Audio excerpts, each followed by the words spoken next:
Bom dia, que a graça e a paz de Jesus esteja na tua casa nessa manhã de sexta-feira, para que a gente possa se tornar mais parecido com Cristo. No dia de ontem, acabei chegando mais tarde em casa e a gente não conseguiu ter o tempo hábil para fazer as gravações que geralmente eu busco ao Senhor para fazer esses vídeos um dia antes, porque pela manhã a gente geralmente levanta aí pelas 7 horas e não, como eu não consegui gravar ontem, eu estou gravando agora às 7 horas da manhã e vou postar agora de manhã ainda para que você não fique sem a palavra. E ontem eu estava lendo um livro e eu quero ler para você o trechinho desse livro que eu achei fantástico. Chama-se O Autocontrole, o título desse livro, que é um livro do Silmar Coelho, um pastor abençoado que esteve na nossa igreja recentemente. Eu comprei esse livro dele, você pode alcançar o sucesso, vence as barreiras que impedem o seu progresso. E olha o que ele fala nesse livro. Por muito tempo me preocupei com a opinião dos outros, pois temia que me fizessem críticas. Eu parei aqui e fiquei refletindo quantas vezes eu fiz isso, quantas vezes eu me preocupei com a opinião dos outros, com o que eu pensar a respeito daquilo que eu vou fazer, daquilo que eu estou pretendendo fazer. E isso vai acontecer sempre na nossa vida. Você vai dizer sim para algumas coisas, as pessoas vão te criticar porque você falou sim. Você vai dizer não para algumas coisas, as pessoas vão te criticar porque você falou não. Se você falar, olha, vou pensar, as pessoas vão dizer, ó, tá vendo? A pessoa não tem uma opinião própria, não sabe nem se quer ou se não quer. Então a gente vai ser criticado praticamente por tudo que a gente vai fazer. Pelas nossas escolhas nós vamos ser criticados sempre. Até que um dia recebi de Deus uma palavra que mudou isso na minha vida.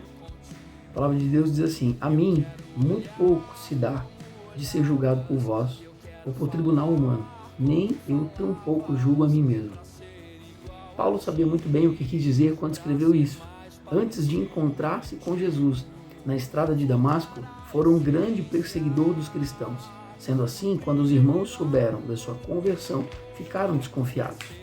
O Senhor ordenou a Ananias que fosse orar por Paulo naquela ocasião.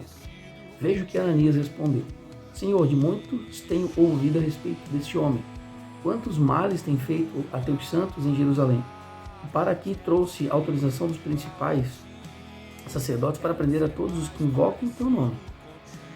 Se dependesse da opinião de homem, se dependesse da opinião do homem que Deus designou para ajudar Paulo no começo, sua vida cristã não iria para frente. Apesar do que pensava, Ananias obedeceu.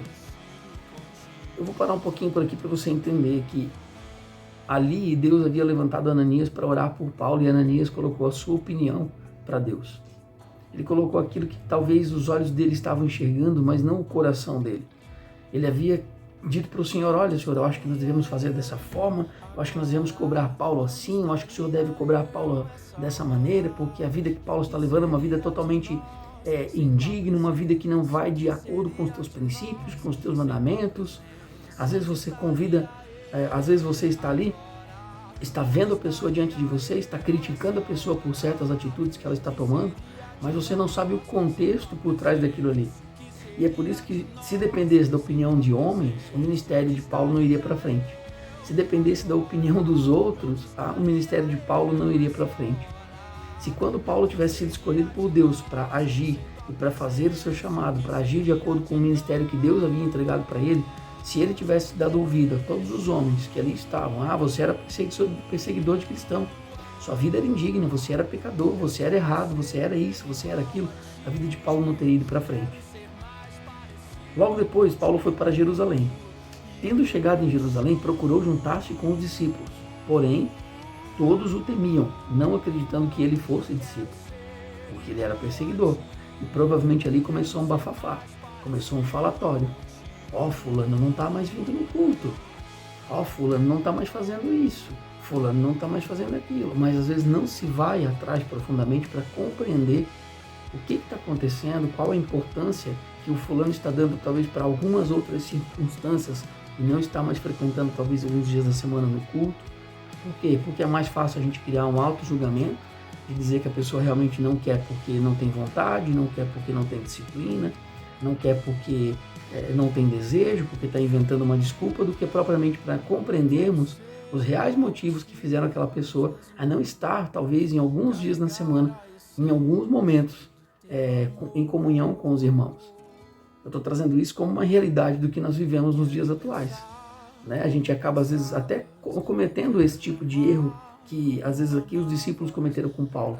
A gente percebe, poxa, fulano não veio na igreja hoje, fulano não veio, não veio na reunião hoje, fulano não veio no culto. O que está acontecendo? E não tem nada de errado você questionar. Não tem nada de errado você perguntar, você ir fazer uma visita, você questionar, você ir atrás. Porque isso nós devemos fazer enquanto cristãos. Saber como está o nosso irmão, como é que você está. Olha, faz um tempo que eu não te vejo nos cultos, faz um tempo que eu não te vejo nos nossos encontros de homens.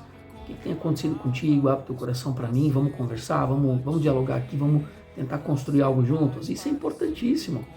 Mas também é importante você entender os motivos reais e dar uma direção e um caminho.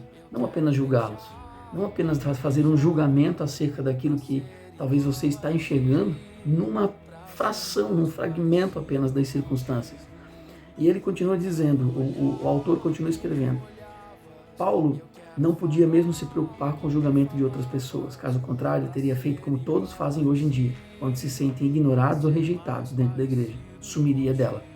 Mas ele encontrou refúgio. Sabe, querido, o nosso refúgio está no Senhor.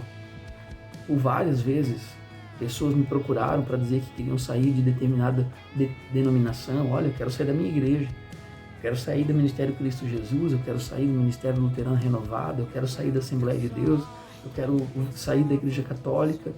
Muita gente me procura, muita gente me procurou. E a orientação que eu dou é, querido, nenhuma igreja vai transformar, nenhuma igreja vai fazer aquilo que você gostaria que fizesse, nenhuma igreja vai fazer aquilo que você tem planejado no seu coração, que você diz que é sucesso, que você diz que é perfeição. Tem gente que olha o sucesso de uma igreja através dos carros dos irmãos, o sucesso de uma igreja através das cadeiras que tem para sentar, do ar-condicionado, de um telão da igreja. Isso nunca foi sucesso. Sucesso é a gente deixar sucessores bem-sucedidos, é o que o nosso pastor fala. Sucesso é eu permanecer em Cristo e nele, só nele, independente da denominação que eu estiver, mas fazendo sucessores. Ou seja, deixando a palavra para pessoas e ensinando pessoas a se tornarem mais parecidos com Cristo.